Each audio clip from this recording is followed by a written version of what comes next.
I talked to the guy who wrote this book, Randall Reinstead. I said, Randall, can I get those pictures? He said, you know, those are in the archives at Berkeley University. I went and checked out the pictures, wrote my book. I got so many articles about this saying, wow, write more on this. I went back to get the pictures, and they said, we don't have any pictures like that. And they have no record of them ever having had them. They disappeared. Who knows what happened? But the neck on this creature was 20 feet long.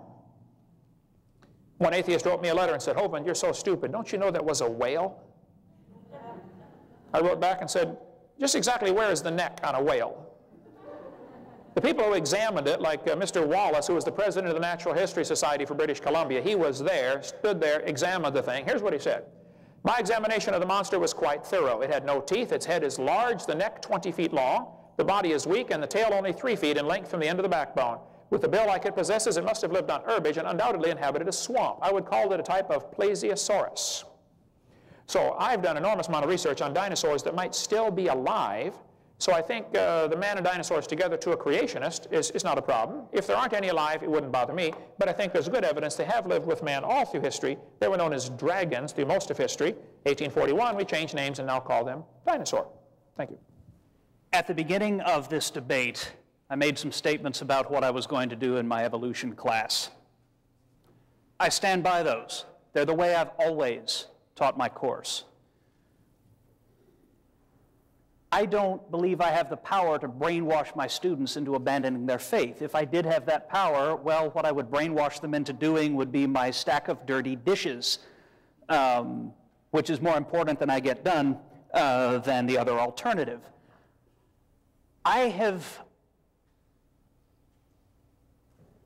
I used to ask questions like this, but for the past 3 years when I've taught evolution, I simply have not asked students whether they believe it or not. And the reason is that belief in the religious sense, the assuredness of things unseen and Paul's definition thereof, is simply not the issue in a science class. And I teach evolution in a science class. I do not particularly care whether they accept it or not. I've had people come up to me with the attitude that they seem to think that for every 10 people I convert to the cause of evolutionism, I get another piece of free luggage or something like that. Well, I don't. It does not make any difference to me. I have had students come in with very strong religious beliefs. They've shared them with me in some cases. Others have not. Some of them are theistic evolutionists. They're willing to accept evolution but believe God was guiding the entire process. It's not my place to tell them they're wrong, any more than it's my place to tell them that they can only baptize individuals as babies by sprinkling. That's not what I'm paid to make decisions about. I don't care if they believe it or not. They are free, if they wish to treat the entire class as an enormous fiction. What I do demand that they do is they understand the material. And I will stand by this. My students may or may not believe in evolution, but if they've listened, and if they've absorbed what I have to say, and if they understand the reasoning that I use, they understand it better than Dr. Hovind, and that's not very difficult.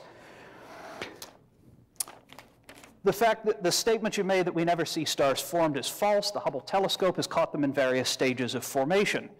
Changes of 3 nucleotides is fatal to the organism. In certain genes, perhaps it can be. There are other genes that can change in a great many ways without affecting organismal function at all. Mutation rates that have been observed in natural populations are much higher than that. Darwin was a racist. Well, find me somebody living in the 19th century in England who wasn't. And I will agree that Darwin's ideas and evolution in general have been put to a lot of racist uses. So has the Bible. If you want to ban evolution because it's been the inspiration for racism, would the next step be to ban the cross because it's been used as a symbol by those losers in bed sheets who go around setting it on fire? I don't think so. There is a difference between the way you use a theory, an idea, a principle, a religion, and what it actually says. And Darwin was not PC by modern standards. Nobody was PC by modern standards. If you cut all the racists out of history, you would pretty much have to get rid of just about all 18th and 19th century history and literature. He was ahead of his time in a number of ways, believing, for example, that passionately opposed to slavery, Stephen Jay Gould, whom you cited in support of your position, has written entire books on how evolution really does not support racism. What it supports is, as you said, the unity of humankind, that we are all of one family, we are all of one species, we are all descended from a common ancestor. That's Gould's position. That's the position of most. See here, some of the human evidence you mentioned, Nebraska Man and Piltdown Man, those are not seriously being taught as evidence for or against human evolution. And the reason is, science is constantly shifting. Science is constantly changing.